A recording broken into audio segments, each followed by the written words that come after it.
Warning. If you are having a late-night sleepover with your friends right now, check your basement door immediately. If you hear rhythmic tapping on the window pane after midnight, and your friend points toward the dark hallway, do not open the door. Turn off the lights, pretend to be asleep, and listen to me very carefully.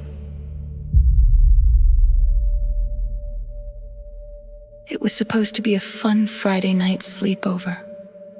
3 of my closest friends came over to my house while my parents were out of town for the weekend.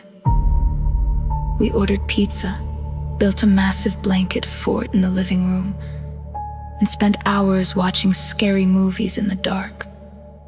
By 2 a.m., 2 of my friends had fallen asleep on the floor, leaving only me and my best friend, Sarah, awake in the quiet house. The storm outside was brewing, heavy raindrops hitting the glass windows with a rhythmic, dull thud. Suddenly, a strange sound echoed from the basement directly below us. It wasn't the house settling or the wind. It was a loud, deliberate metallic scrape, followed by heavy, slow footsteps moving across the concrete floor beneath the rug. Sarah and I froze, staring at each other in absolute silence. I pulled out my phone to call my parents, but the battery icon flickered red, and the device completely died. I reached over and gently shook my sleeping friends, but they were in such a deep sleep they barely stirred. Then, the basement door at the end of the hallway clicked open with a long, agonizing creak.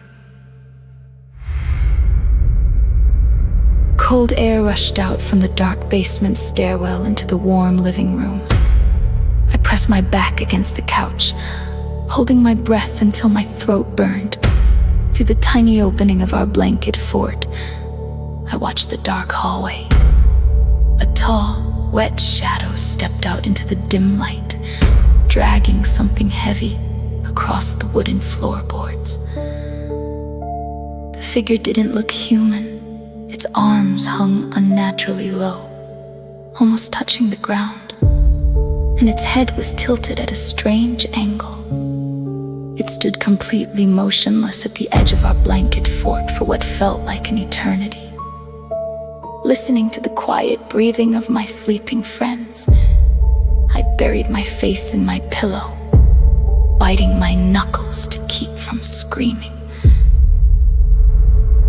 Slowly, the shadow bent down, its long, pale fingers sliding through the fabric gap of the blanket fort.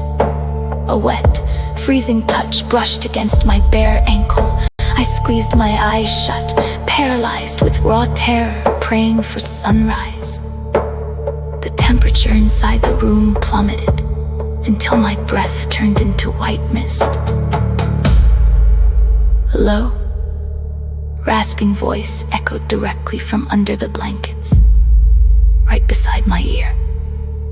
It wasn't my friend's voice. It whispered 4 quiet words that froze my blood. I found your spot. Then, the heavy front door slammed open, and the distant sound of police and the dark the shadows seek. Sleepover is almost done.